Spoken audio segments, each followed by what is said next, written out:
Bom, pessoal, boa noite a todos que estão aqui chegando nessa sala aqui para a gente fazer esse papo descontraído, maravilhoso, com essas duas pessoas fantásticas aqui, que é o Claudinho Miranda e a Ana Tomás, e nós aqui da turma de Pelotas, que daqui a pouco nós vamos estar apresentando cada um de nós aqui, né?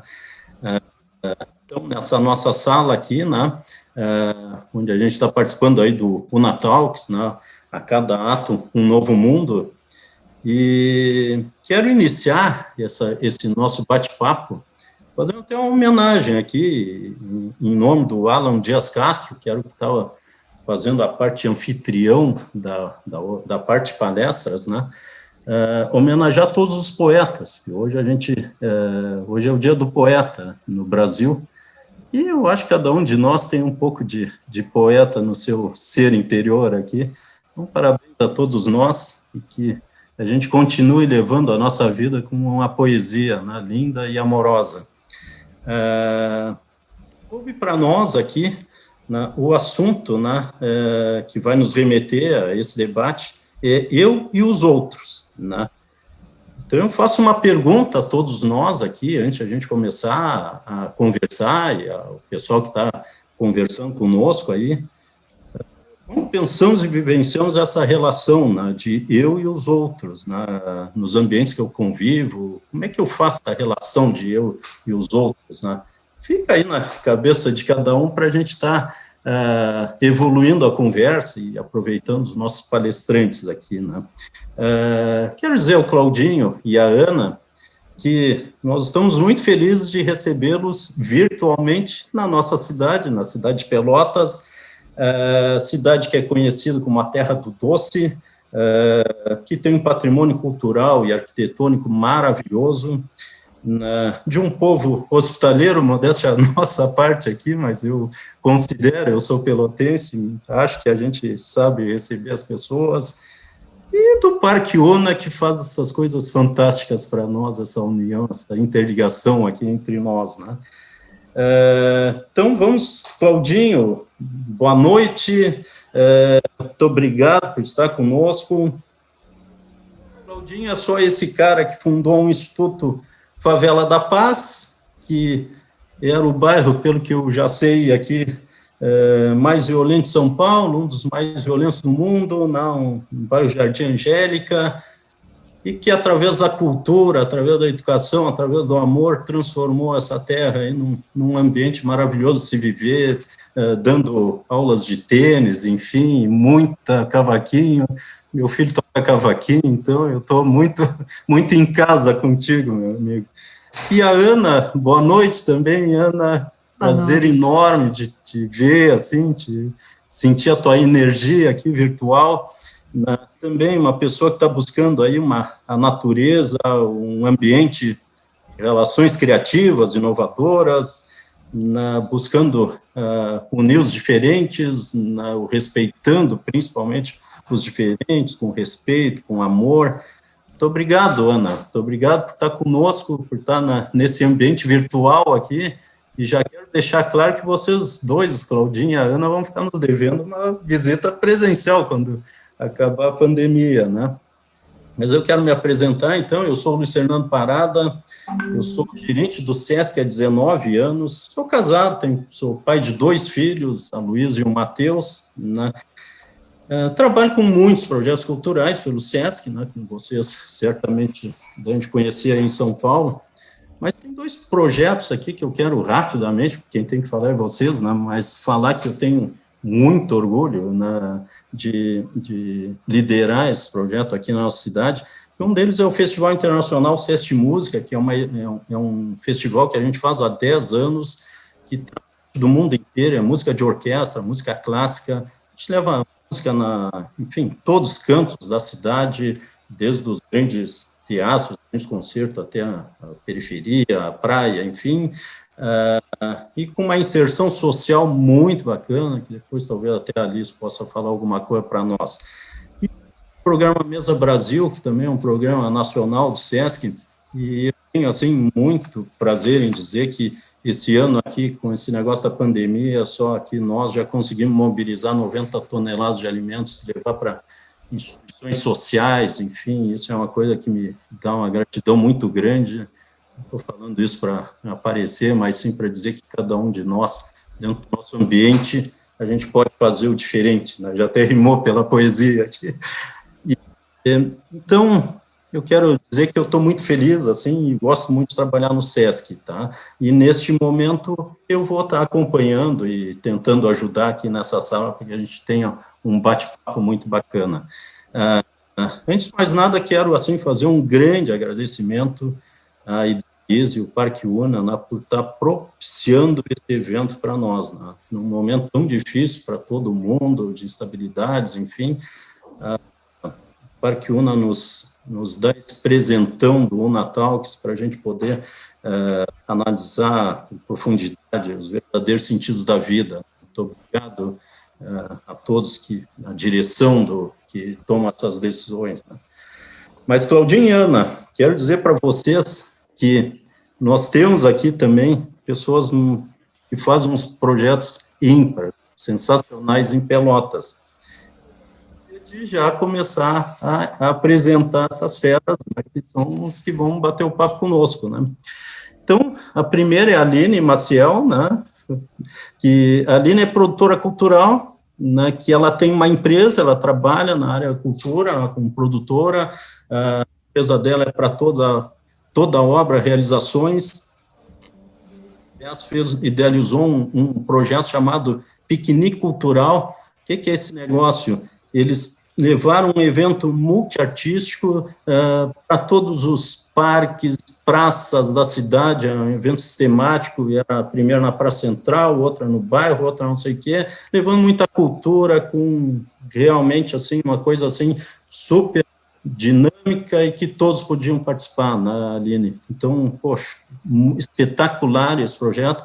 E outra coisa que ela faz, assim, entre outras tantas, né, não vou ficar aqui, mas é um projeto que ela tem, que ela é coordenadora dos Defensores do Parque Una, ou Defensores do Una, que é um projeto que aos domingos os personagens, né, artistas se caracterizam, né, de super-heróis, orientar o público, e vai muita gente no Parque Único para fazer o seu esporte, tomar o seu chimarrão, que, né, curtir ali sentando, tomando chimarrão, e vai os nossos super-heróis fazer esse trabalho maravilhoso. Aline, parabéns a ti, tá? A outra convidada nossa é a professora Alice. A professora Alice, ela é uma professora de música de escola estadual e municipal, escola pública, com todas as dificuldades que a escola pública tem, né? E ela, como ela não sabia que não era possível, ela coordena 2 orquestras estudantis, numa escola estadual e outra numa escola, na Secretaria Municipal de Educação de Pelotas, onde trabalha com alunos, né, de todas as classes, mas da periferia, enfim, e que muita autoestima na valorização, o pessoal do bairro, o Claudinho sabe muito bem que é isso, tocando um violino, tocando um violoncelo, com muito orgulho. Parabéns, Liz, tu é fantástica. Quero falar também da Gisele Rodrigues, cientista social, trabalha em uma empresa aqui de Pelotas, que é um instituto de pesquisa, as horas vagas, né, como instituto de pesquisa, principalmente numa época como agora, que tem eleição, enfim, não deve ter muito o que fazer. Ela é presidente da Escola de Samba Mirim do Mickey, que faz um projeto, evidente que esse ano até nem teve o carnaval, mas faz um projeto social fantástico.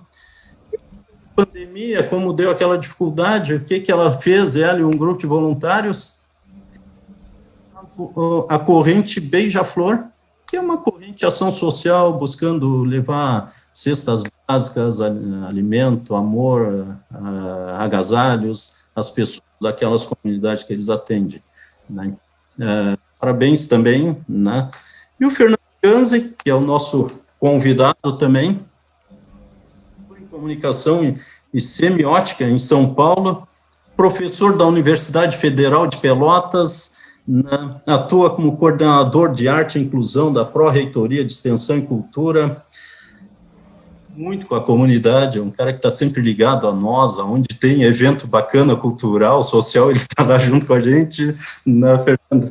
E agora, por último, ele, uma empresa privada aqui de Pelotas, prefeitura, criaram um espaço chamado Casa de Música da cidade, que vai dar condições, vai ser um espaço para os músicos que não têm um local adequado, poder ensaiar, fazer suas oficinas, depois do trabalho que forem construídos lá, vão ter apresentação em outros locais da cidade, enfim, né? Feitas as devidas apresentações do nosso time, eu gostaria de começar o nosso debate, né? Eu gostaria de convidar a Aline, que eu vou ir pela sequência aqui alfabética, Aline. Se tu tiver alguma pergunta aos palestrantes, por favor, Aline, seja bem-vinda, boa noite. Boa noite, obrigada pelo convite, né, o pessoal da Idealiza, com quem eu já trabalho, mas de qualquer forma o convite partiu como uma surpresa, e quando eu vi os convidados que a gente ia estar debatendo, eu disse, poxa, que presente, muito obrigada, né, fiquei muito feliz com o que vocês falaram antes, e estou muito feliz com o que a gente vai conversar agora, porque eu acredito que vai ser muito enriquecedor. Bom, eu tenho perguntas, né, porque me pediram, olha, faça perguntas, então eu digo, meu Deus, e teve um momento de preparação, porque não foi só olhar hoje, né, o evento hoje ao vivo, a gente se prepara, porque cria uma expectativa e quer também saber do que se trata, porque senão também não vai ter a substância que a gente deseja, né, no entendimento. Então, eu vou começar com a Ana, que está aqui com a câmera ligada, né? Eu não sei se o Claudinho está conectado, ele está aqui, né? Mas eu quero ver a carinha. Vamos ver, eu vou começar com a Ana. Ana, assim, ó, de tudo que tu falou, tá? Eu vou pegar uma pergunta do que eu vi antes, que me tocou bastante, eu queria saber um pouco mais, assim, do teu olhar sobre isso. Tem uma frase numa entrevista tua que eu li, que diz assim, a melhor estratégia é investir no ser e desinvestir no ter. E eu acredito que não haja uma receita pronta para isso e que seja uma coisa muito, muito pessoal, né? E como que isso se dá nas relações todas que envolvem esse conceito que tu coloca. Mas eu queria pensar assim, como que isso se dá na prática, sabe? Tipo, na prática, na vida de um jovem universitário, de uma mulher, 40 anos, de um idoso de 70 anos, como que se faz essa transição, como que ela acontece em si e nesse contato com o exterior, com os outros, né? Não sei se tu compreendeu a minha claro. Pergunta. Sim, Aline. Vamos lá, eu falo aqui, você diz se te contempla. A gente tem a gente fez um desvio da humanidade, né? A gente começou a confundir. O primeiro susto que eu levei, assim, foi na adolescência, quando eu vi uma notícia que alguém tinha matado um rapaz para roubar o tênis Nike dele. E eu tenho 53 anos, então, esses 40 anos atrás, isso acontecia já. E ali foi um susto tremendo, porque uma vida começou a valer menos do que um tênis, do que o ter, né? E então, desde esse susto que eu levei, comecei a pautar, como a Flaira falou lá no encontro, né? Quando você está ali na adolescência e começa a questionar o que significa viver, o que é viver, eu comecei a questionar isso. Quando a gente a gente não está desprezando tudo que pode passar por nós como matéria, inclusive começa pelo corpo. Quando a gente tem um corpo, e esse corpo tem necessidades e precisa acessar coisas de alimento, a cultura, a roupa, viagens, mas quem da onde está vindo isso, né? Então, talvez eu vou trazer uma analogia aqui que eu acho que vai deixar clara essa questão. Imagina uma árvore, A gente tem um monte de mangueiras por aqui. E talvez a minha fruta preferida é manga. Então tá lá a mangueira sendo manga, sendo mangueira, sendo mangueira, e ao ser mangueira acontece um monte de experiências com ela, com a terra, com o ambiente, com as outras árvores, com os outros seres ali que se conectam com ela. E sendo, ela vai tendo um monte de coisa, um monte de experiência. E esse monte de experiência gera várias outras possibilidades. E quando ela dá um fruto, ou quando ela dá sombra, ou quando ela dá, seja lá o que alguém vai se relacionar com isso, já é um transbordamento dela. Já é algo que ela oferece, porque já não cabe mais nela aquilo. Então ela entrega. E quando ela entrega alguma coisa, isso não quer dizer que ela é melhor ou pior. Então passa alguém lá, pega a manga e adora a manga e fala assim, essa mangueira é maravilhosa, adoro manga, e ela vai ficar mais feliz. Não acontece assim. E se passa alguém, come e fala, eu não gosto de manga, ela também não vai ficar triste. Então, o ser, ele é capaz de ter muitas coisas, mas principalmente experiências, e tudo que é material é porque é significativo nessa experiência, e isso faz com que a gente saia dessa desconexão que a gente aprendeu a viver, porque ela não é natural em nós, aonde a gente vai achando que o ser... para existir, ele tem na frente um ter. E, na verdade, o ter para existir tem na frente um ser. Então, não sei se essa analogia deixa claro, mas não é uma coisa ou outra. É ser e ter. O que importa é a ordem, o que importa é da onde está vindo esse ter. Então, os jovens que têm aí, né, toda essa ambição de desenvolver na vida, de conquistar coisas, quanto mais a gente vai conquistando coisas, mais pesado vai ficando a bagagem, quando aquelas coisas estão desconectadas do ser, quando aquelas coisas são meros objetos que daqui a pouco começam a pesar e dá muito medo, inclusive, de perdê-los. Mas quando você vira o próprio ser da criação, tem um filme que eu adoro, que é O Banquete de Babette, aonde eles chegam assim na miséria, na pobreza por causa da circunstância ali, mas ela fala, mas eu sou artista, e quando você é um artista, você nunca vai morrer de fome. Então é nesse lugar, esse ser artista que somos todos nós. O que é isso? Um ser de criação, como uma mangueira. É desse nível de arte que eu estou falando, né?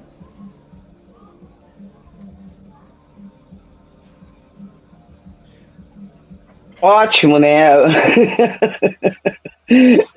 Toda uma colocação que já faz a gente transcender até a pergunta, até o entendimento da pergunta. Obrigada, Ana.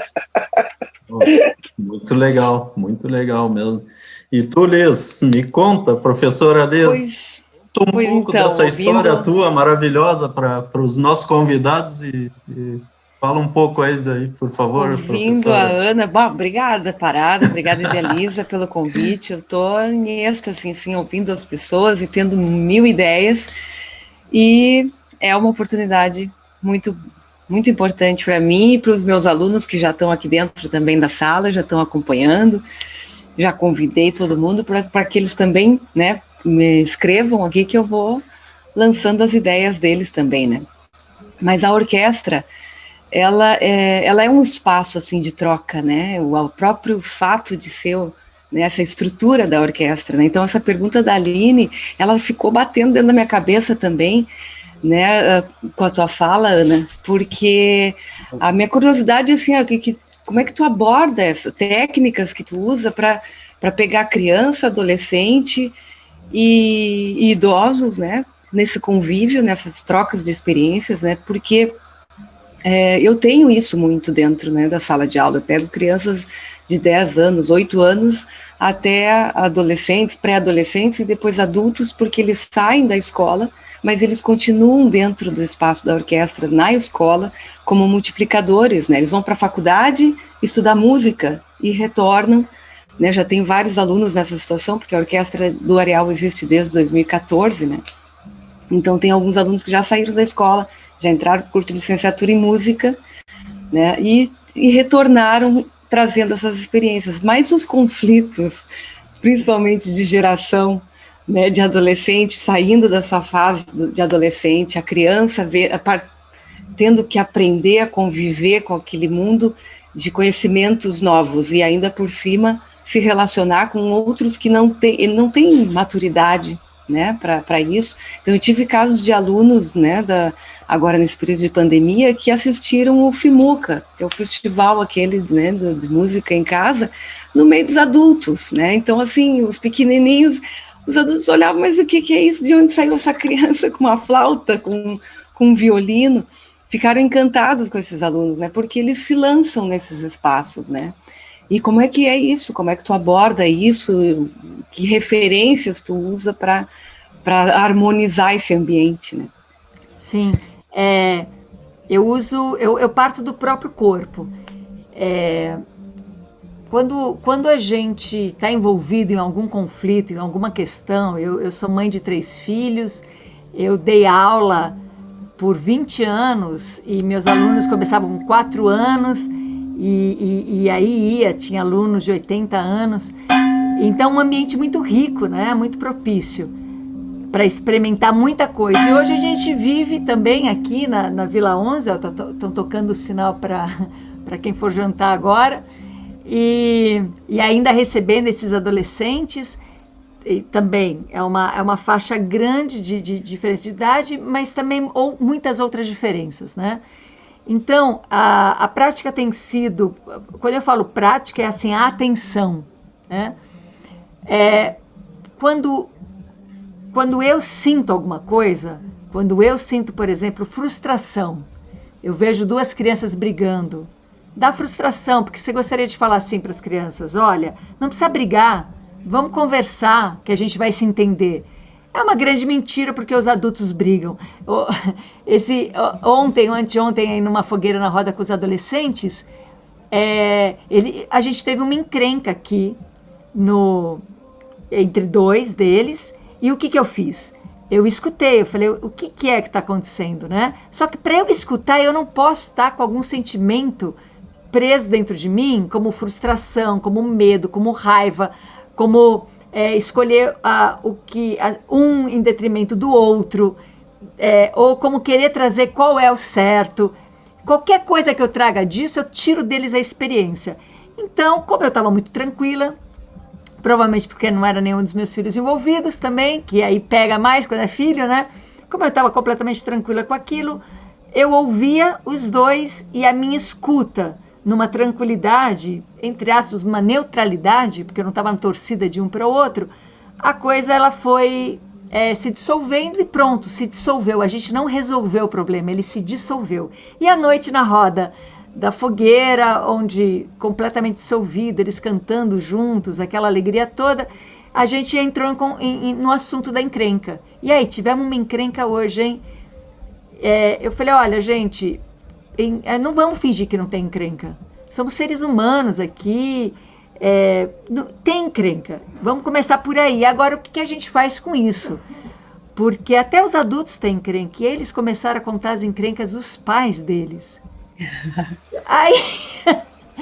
Aí assim, foi espantoso ver. Então, quando a gente vira para uma criança e fala assim, não briguem, vivendo a vida que a gente vive, é um pouco hipócrita, né? Então, sair dessa hipocrisia. Como é que eu acredito que eles deveriam crescer, de que maneira eles deveriam crescer, quem eles deveriam ser, para sustentar o quê? A minha pergunta hoje a gente educa as crianças e os jovens para quê e para quem? Para sustentar o quê? O que a gente está querendo? Agora, quando a gente começa a entrar num processo de educação, onde cada um deles se sentem legitimados por terem nascido.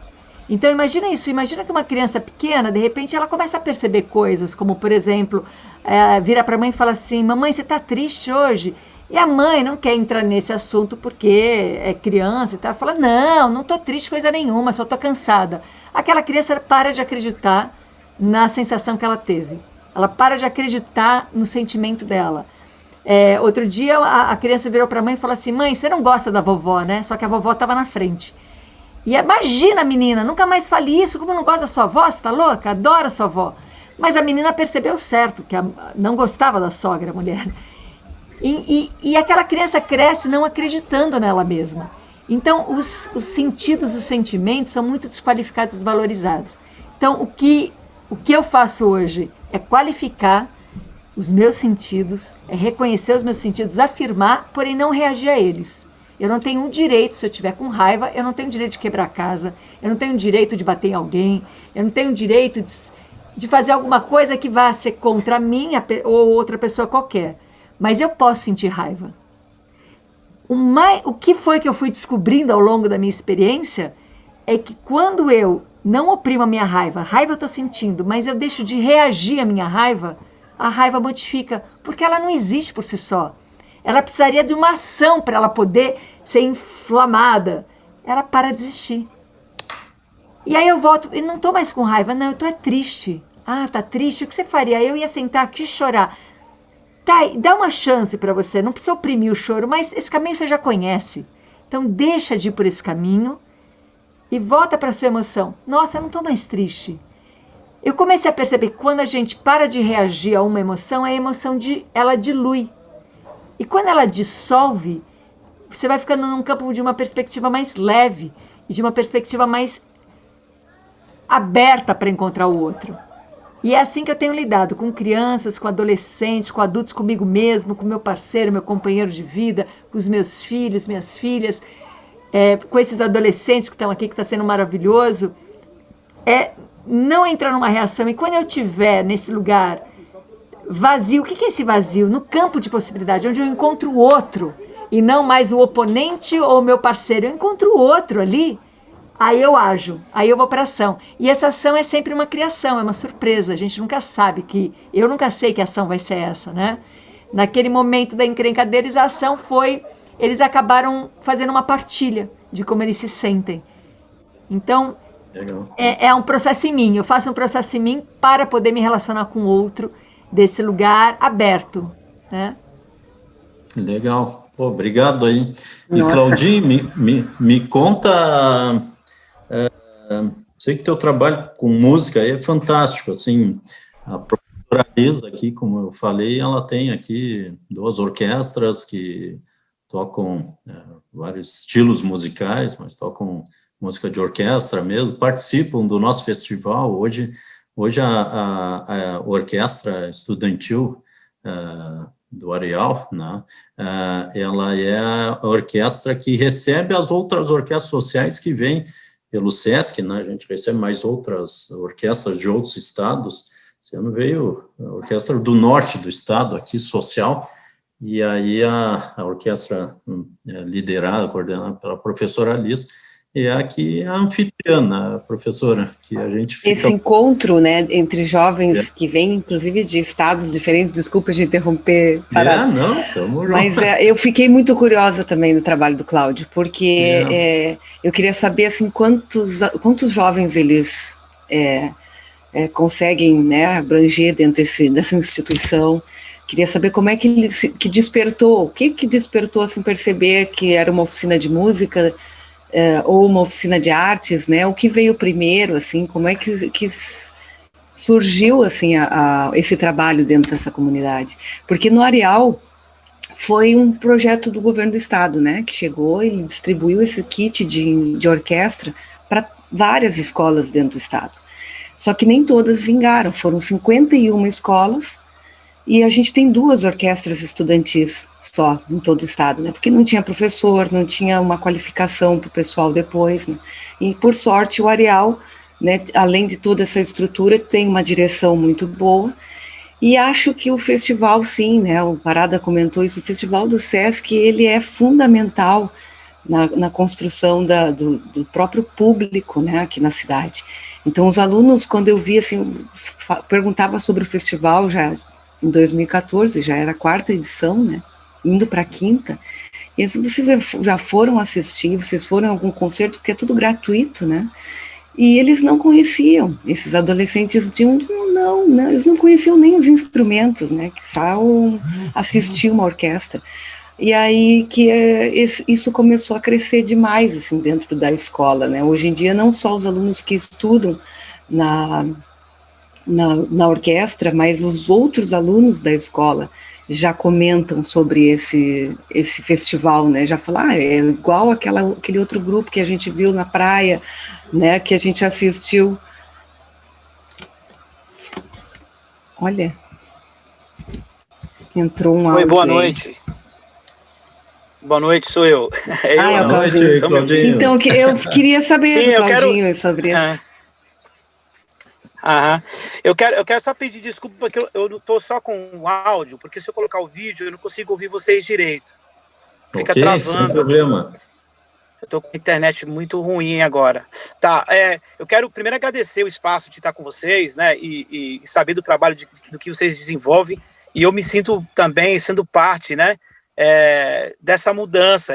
Nós somos parte dessa mudança, e eu acho que o campo da música, né, assim como vocês estavam falando no campo do ser, do ter, né, a Ana trouxe aqui, eu acho que assim, fazer música está no campo do ser, né, eu gosto de ser músico, eu gosto de estar músico, eu gosto de estar, né, e esse estar é o que a gente tem conversado muito com os jovens, né, o momento de estar, e não que eu sou uma profissão, mas eu estou músico, eu estou pai, eu estou palestrante, eu estou aprendiz, e isso tem despertado nos jovens a capacidade de uma diversidade de aprendizado, de jogar, de aprender tudo aquilo que eles percebem, né, que faz sentido de vida, e aquilo que não faz sentido de vida mais, porque tem muita coisa que não faz sentido para eles mais, né, ainda mais o jovem que vem para o mundo hoje, que sabe que parte deles não quer mais trabalhar numa empresa 30 anos, 40 anos, eles querem experimentar, eles querem descobrir cada vez mais as habilidades, os dons que eles têm e oferecer isso de uma forma positiva, né? Então, o que o Instituto faz de fato é apoiar para que eles consigam entender como eles funcionam, através da música, através da sustentabilidade, das energias renováveis, da alimentação. Então, as ferramentas só são um pretexto para que eles possam se descobrirem, né? E cada vez mais saber como que eles resolvem, não conflitos, né? Não viver só resolvendo conflitos, mas criando, né, algo que faça sentido para a vida deles, para a família, para o entorno deles, para a comunidade onde eles estão vivendo. Então, o Instituto tem esse trabalho, apesar de a gente ter feito, né, feito um estúdio na comunidade, né, a gente tem uma roda de samba que a gente começou. Depois dessa roda de samba, apareceram mais 35 rodas de samba na comunidade da Zona Sul de São Paulo.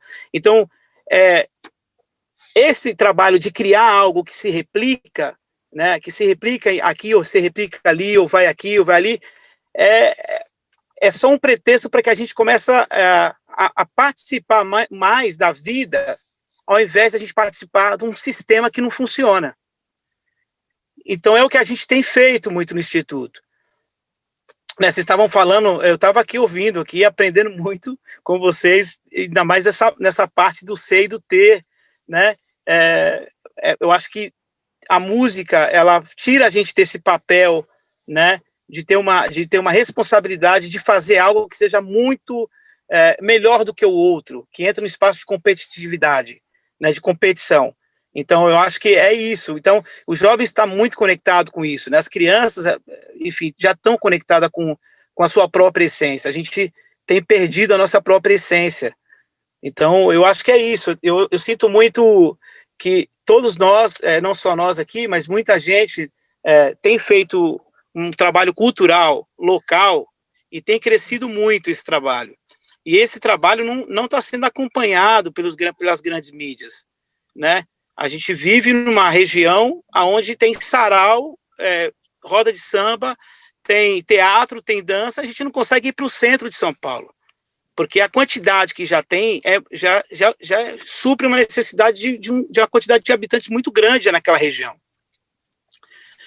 E o papel da música e da arte em geral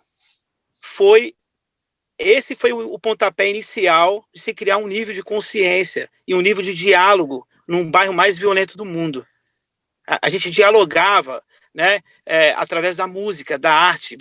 Como que seria isso na prática, né? A gente vai fazer um evento, e esse evento, né, nesse dia não pode morrer ninguém, não pode ter tiro, não pode ter droga, e aí isso foi criando esse campo, esse tipo de de ética, né, e moral foi se criando de acordo com as bandas que foram aumentando, com a quantidade de grupos de teatro que foram aumentando, e é lindo ver hoje, né, esse contexto todo, mas também saber que o grande sistema, né, a mídia maior, ela não acompanha mais isso, de fato. E tem acontecido muitas coisas, né, positivamente, como vocês têm falado desses encontros, né, dos jovens tocando violino, que encontram o outro, sabe, e aí se encontram nesse lugar onde é transparente, onde é importante se encontrar, onde se cria espaço de confiança. Exatamente, ô Claudinho, desculpe eu te cortar, mas eu gostaria até de chamar para esse papo aí a Gisele, né, que ela tem também uma experiência fantástica, que ela tem aí, ela é presidente de uma escola de samba infantil, mirim, né, de criança, adolescentes, enfim, nos conta um pouco aí, entra nessa conversa, gente.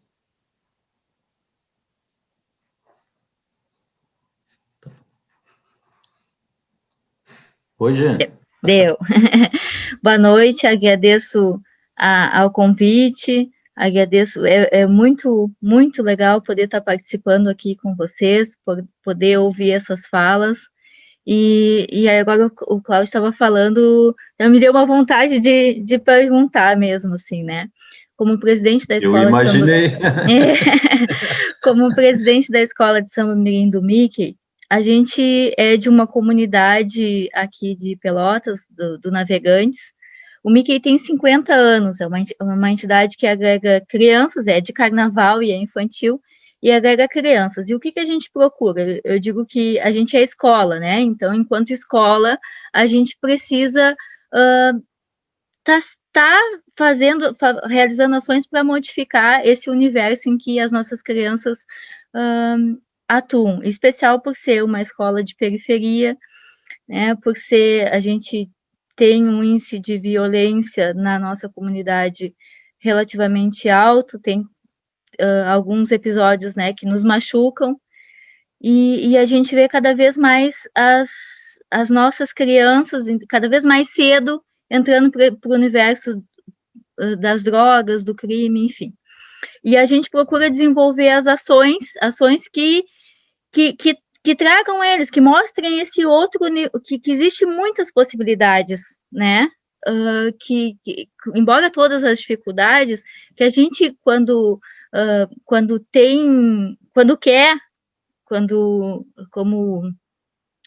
a gente teve uma fala, né, que quando a gente quer, a gente precisa acreditar nos nossos sonhos. E eu nasci dentro dessa comunidade, nasci dentro da sede do Mickey, e eu sempre vi os meus avós que fundaram terem muita empatia, muito olhar para o outro, né? Dizer assim, você pode fazer acontecer. Eles tinham primeira, segunda série, e eu cresci sabendo que eu precisava, vendo que eu precisava fazer alguma coisa para mudar a realidade em que eu vivia. E aí o Claudinho, no começo da fala dele, disse, né, eu mudo o lugar sem sair desse lugar. Eu já saí do Navegantes, fui morar em Porto Alegre como gerente do IPO, e eu disse, o que eu preciso é voltar para o Navegantes. Eu moro dentro da comunidade e sou enlouquecidamente uma batalhadora, assim, da gente fazer as ações, tá? E a gente procura desenvolver as atividades de dança, como a gente é uma escola de samba, a gente faz oficina de mestre-sala e porta-bandeira, a gente faz oficina de samba, a gente faz sessões de cinema, e com muita dificuldade, porque a gente precisa mostrar para as crianças que existe um outro caminho, e nessa disputa sendo assediada, na outra esquina, eles sendo assediados pelo tráfico, que tem um dinheiro fácil, um acesso fácil, sendo convidados para ir para um outro mundo, né? Que a gente fica batalhando para que eles não vá. Mas aí o meu questionamento para o Claudinho é como é que vocês fazem dentro do Instituto Favela da Paz para chamar as crianças, para chamar o público, para chamar as pessoas a participarem, né? Porque a gente tem, eu digo que nesse universo com criança, a gente tem os pais, tem os responsáveis, que dentro de uma comunidade, a estrutura de família não é a estrutura de família tradicional, né? É a avó que cria, é a tia que cria, enfim. E a gente precisa convencer os pais, os responsáveis, os cuidadores, a deixar as crianças a participarem conosco. E nas últimas ações que a gente realizou antes da pandemia, eu disse para o pessoal, olha, para a gente ter público, para a gente conseguir chamar, a gente precisa trazer um lanche, fazer mais do que ação, eu preciso chamar eles de outras formas, porque senão a gente não consegue captar. E eu digo para o pessoal a gente precisa ser exemplo, e aí a fala da Ana, quando ela começou também a falar, me trouxe muito isso que eu sempre digo, né? A gente tem que alinhar o que a gente pensa, o que a gente sente, o que a gente dar esse exemplo.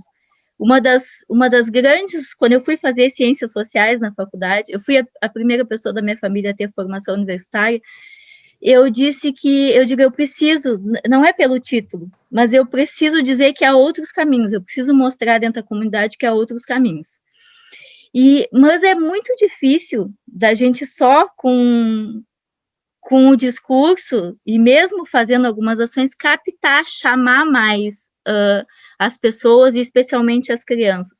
Então, eu queria ouvir um pouco do Claudinho, assim, que a gente já está com o tempo ali meio que estourado, mas ouvir assim, como é que vocês fazem para captar? Eu fiz um projeto de dança em que eu não podia chamar as crianças, porque essas crianças saem direto da escola. Se eu levasse ela para dançar e fazer, por exemplo, também algumas aulas de capoeira, eu tive uma menina que passou mal, e a gente foi entender porque ela estava passando mal, porque ela estava com fome, porque ela tinha saído, não tinha comido. Então, eu digo, eu não posso fazer um projeto, levar que o nosso propósito é a cultura, sem pensar em toda a estrutura que ela vive, todo o cenário que ela vive. E como que eu faço para juntar mais pessoas para participarem conosco? Porque a Aline é uma batalhadora, conheço através do piquenique cultural, ela é uma batalhadora, sei que vem numa luta, né, até o piquenique cultural se constituir, mas quando a gente pensa em fazer um projeto social, cultural, a gente precisa primeiro desconstruir o preconceito, de que cultura não é trabalho, cultura não é... E quando a gente vem de cultura popular, especialmente, e eu digo, né, o Mickey, por mais que desenvolva projetos sociais, a gente tem uma barreira cultural de preconceito, que a gente é uma entidade carnavalesca, então a carnaval, bagunça, vagabundo, as pessoas não conhecem a história e acabam fazendo outras associações. Então, como é que a gente faz para chamar mais gente para nos ajudar? E como é que a gente faz para juntar essas crianças e adolescentes, aí não só o Cláudio, mas a Ana pode falar um pouquinho assim, quais as estratégias que a gente pode utilizar para sensibilizar e manter manter o interesse, né? A Liz, eu sei que deve ter lá na orquestra também, para manter um grupo, né? O pessoal geralmente entra, e para manter aquele grupo não é fácil, né? Quais são as dicas para a gente conseguir fazer isso? Legal, Gia, muito obrigado. Só, Claudinho, quero só acrescentar aí na pergunta, que tem uma pergunta pelo chat aqui, da Ellen, que gostaria, nem uma pergunta, gostaria que o Cláudio falar sobre a confiança. Então, já, por favor, já aproveita aí, já nos fala também um pouco na confiança, e depois também já tem uma Sim. no chat para Ana, mas vamos por partes aqui. Vamos lá, Claudinho. Então, Gisele, primeiro parabéns, assim, eu acho que tem uma coisa que para mim é muito bonito e é muito real, é essa força, né, de estar disponível para uma mudança. Essa força de estar disponível para uma mudança, né, eu já tô nela, eu já sou essa mudança, eu já tô parte dessa mudança.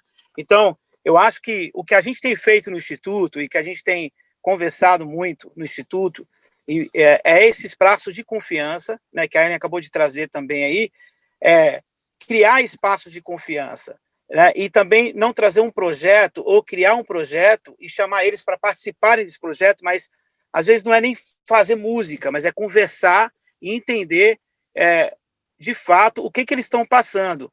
Porque através, os melhores projetos que a gente tem desenvolvido no Instituto foi através dos desafios, foi através dos problemas que eles traziam e que acabava virando uma grande solução e acabava virando um grande projeto, né? Porque, de fato, é algo que está surgindo, que o sistema ainda não entende isso, ou que a volta dessa criança ainda não entende, né? A gente tem tido, não sei se eu tenho acompanhado muitas crianças pela internet tocando, tem criança com 5, 6 anos tocando que parece que já toca há mais de 40 anos, e ela só tem 5, 6 anos de idade, né? Mas ela já tem um nível de entendimento do dom e da coordenação motora dela muito ampla, e essas crianças vêm para nos ajudar a evoluir e dizer, olha, o dom que a gente tem não é nosso, é emprestado, o dia que morrer vai para outro, então a gente tem que fazer o bom uso dele.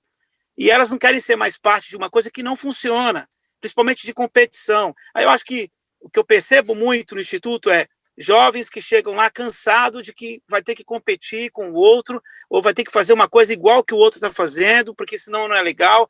Então, assim, eu acho que abrir espaço e roda de conversa é o que a gente tem feito muito no Instituto. Primeiro, roda de conversa, tocar, fazer música e depois falar o que vocês sentiram depois que vocês tocaram. Como é que é tocar com o outro? Como é que é sentir o outro, né? O que vocês sentem? O que é errar e acertar para vocês? Então, a gente traz esses questionamentos e aí, a cada vez mais, eles vão entendendo, enxergando muito mais aquilo que eles não querem fazer parte. E aí fica fácil de entender o que eles querem. Porque a gente enfim, não só as crianças, mas a gente, adultos, todos nós temos com essa coisa do apego, né, do ter, né, que a gente, acho que esse assunto todo está em volta disso tudo, né, a Ana trouxe isso, o ter, né, e o apego faz a gente não ser o que a gente veio fazer aqui no mundo, na Terra, faz a gente desviar do foco daquilo que a gente veio fazer, e se um grupo de pessoas nasce próximo e querem montar uma escola de samba, e tem já uma escola de samba, já surgiu isso lá, né, já está lá, nasceu ali, né? As crianças já estão sendo influenciadas por isso. Então, isso já tem um propósito que é muito maior, que está além daquilo que os olhos possam ver. Então, o que a gente tem que estar atento e ter o campo de visão de entender, vamos saber o que elas querem falar. Principalmente precisam falar mais, precisam criar espaço de roda de conversa, que é o que a gente tem feito. A gente tem tocado menos e fazendo mais roda de conversa com mulheres, roda de conversa com homens, com crianças, com jovens, juntando todo mundo, sabe? E trocando e criando esse espaço de confiança. E a partir daí, todo o projeto funciona bem, né? Tudo que eles vão saber que o projeto é só uma forma da gente estar junto e para a gente ter tempos de felicidade na vida. Nesse mundo que a gente está vivendo, que é isso. Isso energeticamente vai mudando muito o espaço. E também, o que a gente tem feito muito é um processo regenerativo também de toda a equipe do Instituto, de entender que nada é nosso, né? A gente não é dono do outro, né? O outro não é meu marido, né? Somos parceiros, não é minha esposa, somos parceiros. Então, quando a gente abre essa visão de campo, isso muda também em torno. Então, a gente não faz só um processo na comunidade, mas em nós mesmos todo o tempo, para manter esse espaço de confiança vivo. E energeticamente, isso vai mudando à volta também. Bom, isso é o que a gente faz lá, né? É o que a gente tem feito, né? E eu também acredito que não é uma solução para tudo, né? É uma pequena parte que é onde a gente aprendeu a fazer assim, o outro aprendeu, outra comunidade aprendeu de outro jeito, a outra comunidade aprendeu de outro jeito, e a gente vai ter, de fato, comunidades e formas de fazer diferente, que isso é o barato de tudo. Eu acho que é fazer diferente todo mundo, né? E aprender uns com os outros. Muito, muito legal. Deixa eu colocar aqui o Fernando e Gans também para entrar nessa roda de conversa.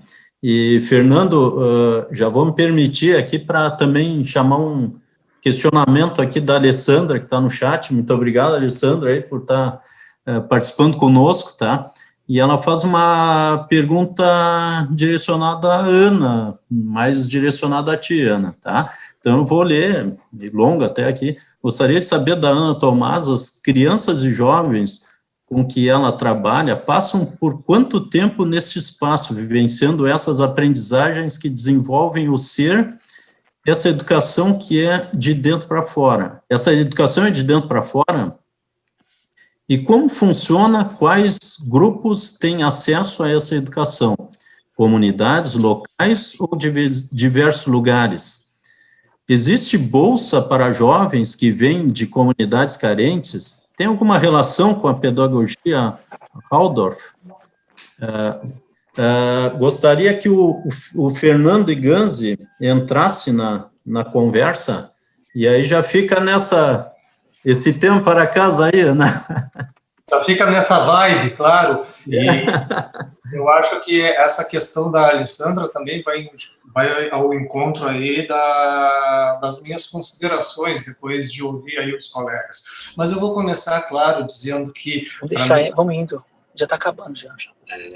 Acho que vai ter que acontecer. Para mim está sendo um prazer de estar aqui. Agradecer ao Grupo Idealiza.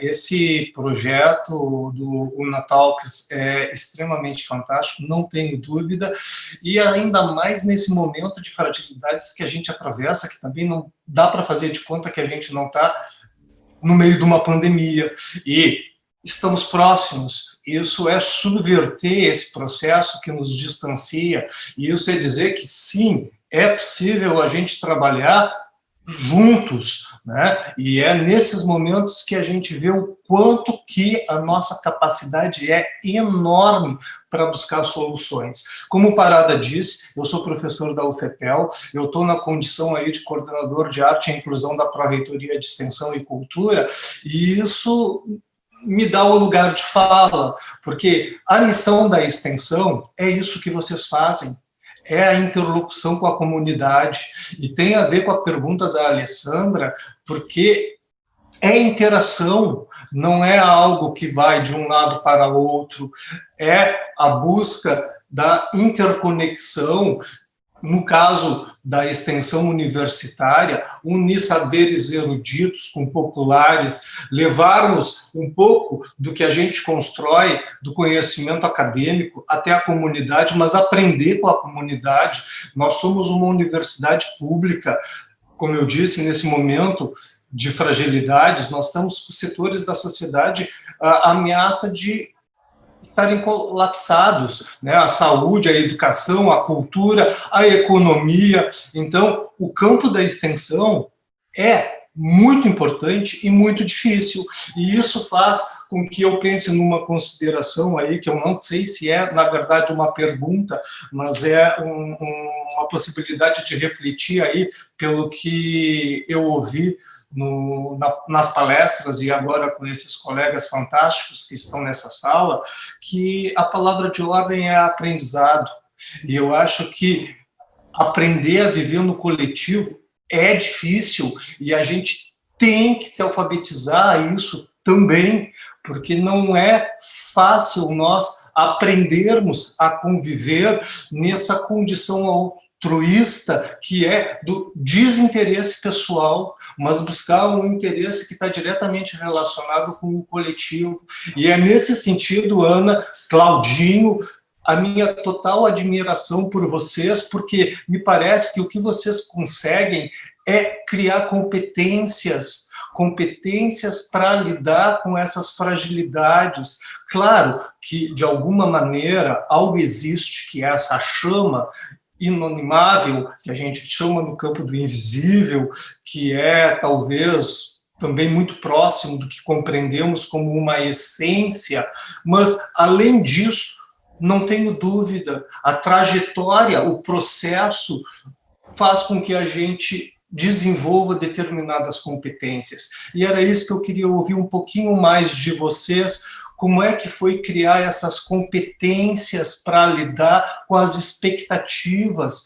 Toda expectativa gera uma frustração. Eu vejo isso no meu campo, nas minhas próprias experiências, quando as camisas de forças que a gente acaba sendo levado a administrar, o engessamento das instituições nos dão uma possibilidade muito curta de ação. Então, nós temos expectativas. E a comunidade também gera expectativa, por exemplo, da permanência, né? Quando a gente faz um evento, quando a gente consegue trazer uma atividade cultural ou social, como uma campanha, por exemplo, de arrecadação de alimentos ou de brinquedos, como é que vai ficar no próximo mês? Como é que vai ficar o ano que vem? Então, a permanência, ela já gera a própria expectativa de que permaneça assim acontecendo. E isso faz com que as nossas competências tenham que diariamente serem reinventadas. E é isso que eu queria ouvir um pouco do Claudinho, um pouco da Ana, sobre esse processo que transformou vocês também com essa relação de trabalho, nessas competências que vocês desenvolveram. Bom, vou unir aqui toda essa colocação do Fernando com a questão da Alessandra. Eu, lá, em algum momento lá atrás, eu trouxe um lema para a minha vida que é santo de casa faz milagre. Então, se alguma coisa não funcionasse para mim, não ia começar a exigir que para o outro funcionasse, que é para eu me sentir valorizada por aquilo que eu estava ensinando. Então, eu sempre fui a minha melhor aluna de mim mesma, no sentido daquilo que eu pesquisava, daquilo que eu intuía. E então, antes de mais nada, eu tive que começar arrumando a casa. E arrumar a casa é tudo aquilo que eu acredito que eu gostaria, como esse nosso tema do Una Talks, né? Muda que o mundo muda. Tudo que eu realmente gostaria para o mundo eu pus muito claro, tem que acontecer em mim. Não vou falar uma coisa para reclamar de fora, para então depois ter uma boa desculpa para não ter feito. Então, santo de casa faz milagre e na sequência vem, eu só vou falar aquilo que eu faço. Se eu não fizer, eu não vou falar. Eu vou primeiro fazer para depois ir lá e colocar a experiência e não vir com ideias, com teorias e com sugestões para que os outros fizessem, né? Então, acho que essa foi bem uma base. Então, passar pela minha própria pele, pelo próprio corpo, pelas minhas relações familiares, pela minha vizinhança. Então, quando a Gisele fala assim, eu voltei para a minha comunidade, claro, porque não é à toa que a gente nasce num lugar, né, numa época, num tempo. Então, a minha não expectativa sempre foi não querer estar num lugar onde eu não estou. Onde eu estou é onde eu tenho que estar. E esse estar ele vai mudando, porque vão surgindo possibilidades, e essas possibilidades alinhadas no o que é que eu estou fazendo, que passos eu estou caminhando, sabendo que isso é a construção da minha vida, não é outra coisa qualquer, não é um eventual resultado lá na frente. Então, a Alessandra faz essas perguntas todas em relação aqui, mas na verdade a gente não tem esse projeto nesse momento. Eu dei aula como educadora por 20 anos em uma faculdade, uma escola técnica e uma escola de artes para crianças, mas já faz 11 anos que eu saí desse projeto e eu acabei vindo morar no meio do mato. Então é aqui que eu estou. E nesse estar aqui já me aconteceu um monte de coisa. Eu já me deparei com uma escolinha rural, numa classe multisseriada, onde tinham 13 alunos, e por um ano eu fiquei como voluntária nessa escolinha, indo todos os dias, e a gente fez um processo ali que foi chamado, é muito fácil ter um mal-entendido, mas foi chamado de desescolarização da escola. Isso quer dizer, fazer aquilo que o Fernando disse, tirar as amarras da instituição e olhar para aquelas crianças. E para aquela professora que estava ali, foi junto com uma professora esse processo. Então, pude viver esse processo porque é ali que eu estava. E esse processo, naquele momento, não me dava recursos financeiros, não me dava nenhum tipo de ascensão, não me interessava que meu coração me dizia que era para estar lá. E o resto a gente vai se virando, vai se organizando e tudo vai dando certo. Então, de tempos em tempos vão acontecendo coisas assim, que vai aparecendo aonde eu tenho que estar, fazendo o quê. neste momento da pandemia, era estar aqui, nesse sítio. De repente, várias pessoas tiveram que, pediram para estar aqui com a gente, por conta da circunstância, e a gente não ia ficar aqui perdendo a oportunidade dessa vivência intensa. Então, vamos fazer disso uma criação.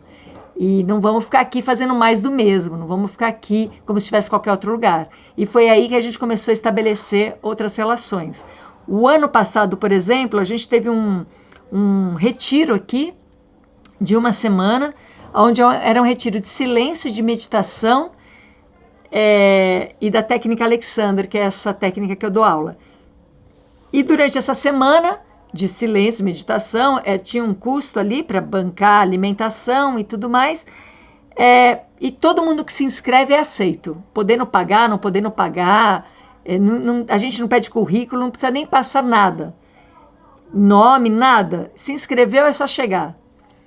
E as pessoas chegaram, e chegaram 6 moradores de rua do Rio de Janeiro, entre elas uma trans e 5 homens moradores de rua.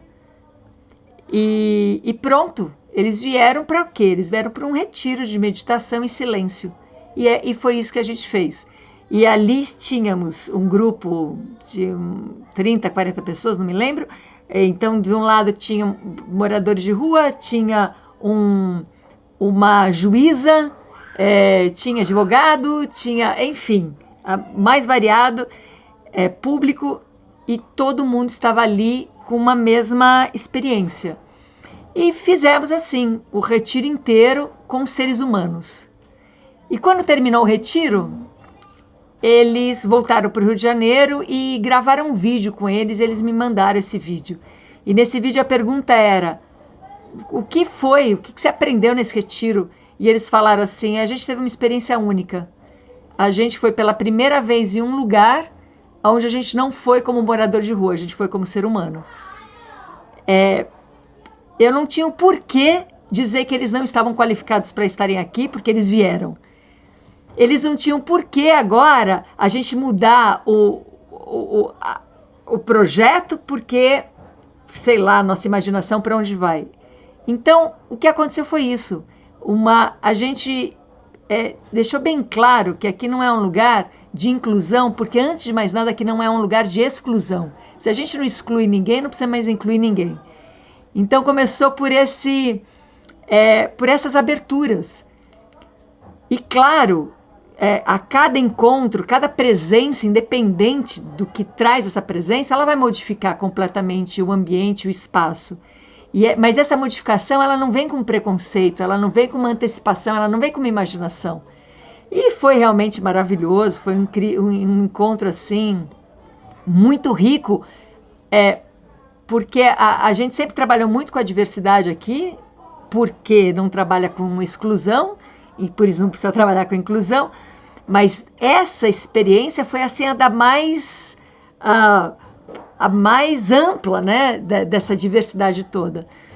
E se ali deu certo, eu já não tenho medo de mais nada nesse sentido de quem é que aparece, quem é que não aparece, e como todos os processos que estão aqui, eles são autossustentáveis, não necessariamente quem está vindo precisa bancar, porque acontecem esses milagres. Tem alguém que fala assim, olha, como aconteceu várias vezes, eu vi vocês anunciarem esse encontro, eu adoraria estar aí, eu não posso estar, mas eu gostaria de contribuir, então eu gostaria de pagar e deixar essa vaga para quem não pudesse pagar. E outros, não precisa nem ninguém pagar, porque a gente mesmo pode abrir mão dessa contribuição, porque estamos todos juntos. Então, conforme a gente vai tendo muita confiança, muita sinceridade, muito trabalho interno para poder lidar com tudo aquilo que aonde você está é onde você tem que estar, o que está te acontecendo é o que tem que estar te acontecendo, e não com essa frustração que eu apostei nisso porque eu gostaria de caminhar para essa direção. Não, eu apostei naquilo que era a única possibilidade. Um outro tema que me surge na vida é assim, liberdade é não ter escolha. Eu sou livre porque eu tenho que fazer tudo aquilo que me aparece na vida. Essa é a minha liberdade. Se eu estou dentro de uma universidade é porque eu sou livre. Se eu estou fora da universidade é porque eu sou livre. Eu não tenho essa escolha de falar, deixa eu ver, porque não trabalho com a especulação, deixa eu ver no custo-benefício o que eu ganho, o que eu perco, né? Então, Fernanda, eu acho que é daí, sabe? Esse lugar onde a gente vai ganhando princípios, desenvolvendo princípios, afirmando princípios, e que são dos mais variados. Para mim, quem me dá os meus princípios é a natureza. Eu olho para a natureza e ela me diz, falou, minha filha, você quer fazer plano, é isso? Aí a natureza me diz o que ela acha de fazer planos, e eu fico mais pianinho, fico mais quietinha aqui na minha humildade, porque eu posso até planejar coisas, mas sabendo que vai saber o que a impermanência nos sugere, né? Muito bacana. É um tema que a gente passa a noite aqui, né? Puxa vida. Mas tem uma notícia não muito boa para nós. O nosso tempo está esgotado aqui. Mas então eu quero dizer assim, muito legal, assim, tá? Quero fazer um agradecimento aqui ao Matheus, à Natália, ao Pedro Sacol, a Alessandra, a Júlia, que estão aqui nos acompanhando no chat, estão mandando comentários. Inclusive a Alessandra fez um questionamento de como poderia ter mais informações sobre o teu trabalho, né, do Claudinho. O Fernando já colocou ali no chat algumas informações, alguns links. Te deixo, Alessandra, se não for suficiente, pois aí em contato conosco aí para a gente poder fazer esse contato e enviar, se for possível, mais informações. Também agradecer ao Juca, que está entrando aqui, né? Legal aí a participação da turma. Só para, deixa eu ver se eu acho aqui mais um aqui que está acessando aqui. Mas bacana, assim, o André Mick está entrando também. Pena que a gente está terminando aqui. Agradeço a presença de todos, né? E quero, assim, em nome aqui dos debatedores, então, da Aline Maciel, da Alice Ferreira, da Gisele Rodrigues, do Fernando Inganzi, de eu também, né, certamente, nós queremos agradecer, assim, pelo conhecimento que vocês estão nos transmitindo, né, e pela oportunidade, assim, que a Idealiza, o Parque Una, estão nos proporcionando, né, nessa reflexão, um evento de um assunto disruptivo, assim, né, de a gente realmente pensar fora da caixa, enfim, de a gente pensar o diferente, pensar num mundo melhor. Como diz uma das frases aqui do Parque Una, né, do Una Talks, né, a cada ato um novo mundo. E eu acho que a gente tem que usar muito essa frase aí, né. Quero agradecer imensamente a todos vocês, ao Daniel, que está chegando aqui também, a Júlia, agradecer a todos que estão conosco aqui, assistindo, curtindo, aprendendo junto conosco aqui, que nós todos aqui também estamos num grande aprendizado, né? Quero também, agora sim, de muito coração, se não fosse, mas em nome da população de Pelotas, me atrevo a dizer isso, né? Em nome da população de Pelotas também quero fazer um grande agradecimento aos diretores da Idealiza, né? As pessoas que realmente promovem, né? Esses empresários que abrem um espaço para a gente estar falando um negócio tão bacana, assim, né? Então, quero citar aqui o Fabiano Demarco, o André Beiler, o Ricardo Costa, o Lucas Scapim, por estarem nos proporcionando esse evento maravilhoso. Volto a dizer que eu sou convidado aqui também, tanto quanto vocês, então, realmente é de coração. Quero agradecer a Estela e o Cuca, da Agência em Comum, pela confiança que depositarem em nós todos aqui da sala, né? Quero, assim, deixar agora, para depois eu finalizar, né, mas quero deixar aí um espaço aqui para o Claudinho e para a Ana, para suas considerações finais, né? Fiquem à vontade, pode usar o tempo que o pessoal está adorando, está entrando na sala. Eu posso começar? Eu tô com a turma aqui já. Claro que sim. Eu estou com a turma aqui que a gente tem feito um espaço, a gente tem feito um espaço para as lives, a gente tem feito 144 lives com os artistas da periferia. E aí eles estão quase me expulsando aqui, que eles vão entrar 8 horas. E eu falei para eles, já está terminando aqui. Eu falei, espera um pouquinho, já está terminando. Então, já vamos para entrar aqui. Inclusive, se vocês quiserem entrar no canal do Instituto Favela da Paz... Eu vou te acompanhar agora. Se entrar no canal do Instituto Favela da Paz, tem lá, né? A gente tem nesse... Isso, vai entrar uma banda agora ao vivo. É que é canal? Tem aberto esse espaço lá também. Como é o nome? É o canal Instituto Favela da Paz. Tá. Instituto Favela da Paz. Vamos entrar. Eu vou entrar. E vai começar uma live já. Tá bom? Eu quero agradecer o espaço e a vocês, né, por estarem aqui nesse papo, nessa conversa, essa troca de energia junto. Eu saio daqui melhor do que eu entrei e eu estou muito feliz e espero um dia conhecer vocês pessoalmente também e vocês virem até aqui o Instituto, conhecer, né, o que a gente desenvolve aqui, conhecer a nossa comunidade e vai ser bem recebido sempre quando vocês quiserem vir aqui. Se quiser aqui vindo para dormir também, passar um tempo com nós, a casa está aberta. Muito obrigado. Muito obrigado aí pelo teu carinho e parabéns pela tua dedicação e pelo que tem feito aí pela tua comunidade, meu irmão. Tá? Agora, daqui a pouco eu vou te acompanhar lá. Um abraço. Beijo, Claudinho, um beijo. Fernando, um beijo, Ana. Fernando, eu quero depois muito conversar sobre esse último tema que você trouxe. Se quiser, depois pega meu contato aí, vamos bater um papo. Eu estou muito interessado em continuar essa história aí que você trouxe. Né? Que a Ana também trouxe um pouquinho, maravilhoso. Tá bom, meu irmão? Prazer, Claudinho, vai ser um grande prazer. Um abraço a todos, gratidão. Abração. Ana, tá, Claudinho, sim. Bom, agradeço, né? Obrigada mesmo por esse movimento, esse momento. Amanhã tem mais, que bom, com esses outros palestrantes incríveis. O que eu me encantei muito com esse projeto, quando o Maurício fez o convite, é ver pessoas. A gente fez uma reunião entre os palestrantes e ver pessoas vindo de tão diferentes experiências de vida e todo mundo realmente já parando de se deslumbrar com com o que é mais superficial, com o que realmente já não faz mais sentido a gente buscar sucesso. De que tipo de sucesso, buscar prêmio, que tipo de prêmio. Essas coisas até chegam às pessoas, a algumas pessoas, mas elas chegam por efeito. Elas não chegam mais como o nosso fim, né, e a nossa busca. Então, como a Gisele disse, né, é um trabalho tão lindo, esse trabalho com a criançada, que se ficar buscando reconhecimento, se ficar buscando... Claro que é importante ter uma visibilidade para poder ter apoio e tudo mais, mas a força que tem o trabalho em si é insuperável. Às vezes demora mais, às vezes...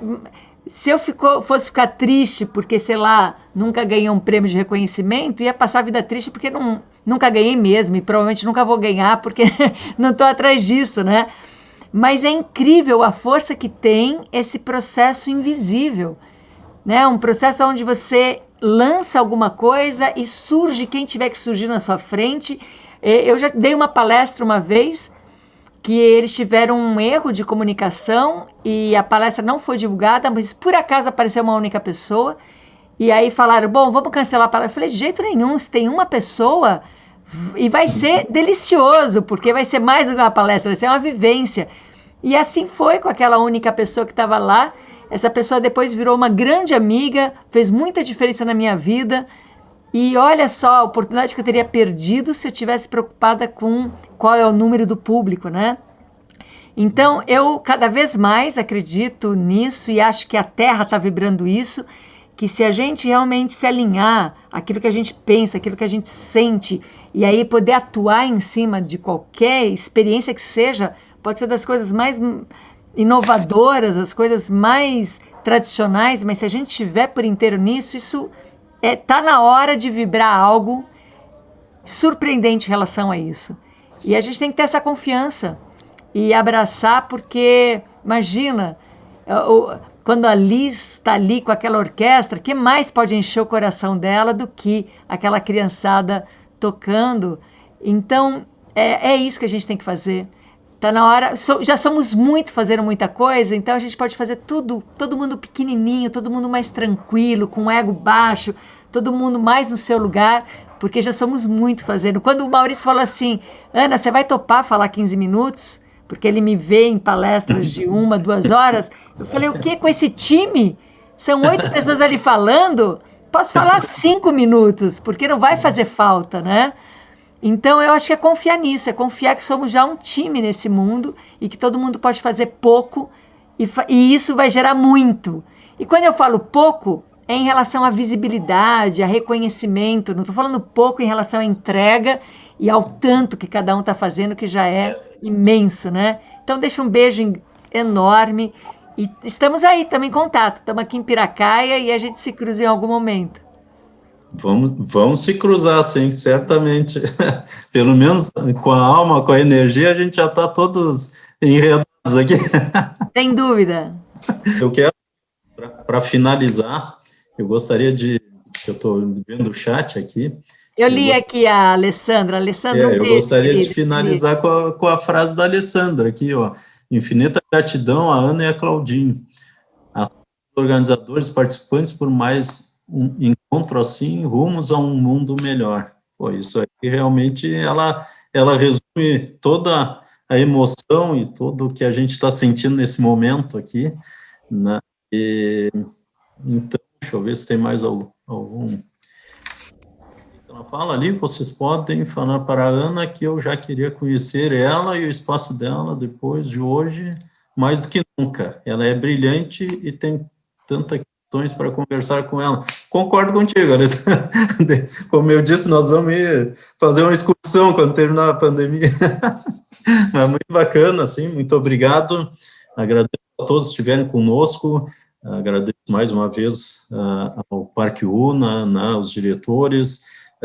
Também vou fazer aqui um lembrete só aqui lembrando que amanhã, a partir das 17 horas, o UNA Talks continua, né, com as palestras do Marcelo Cardoso, do Caio Guimarães, do Maurício Dutra Pereira e do Mundano. Imperdível, como hoje, né, eu vou estar lá aí, curtindo também e enriquecendo aí de conhecimentos maravilhosos com essa energia fantástica desse evento aí, né. Então, muito obrigado a todos, boa noite e que Deus nos ilumine, tá? Beijão.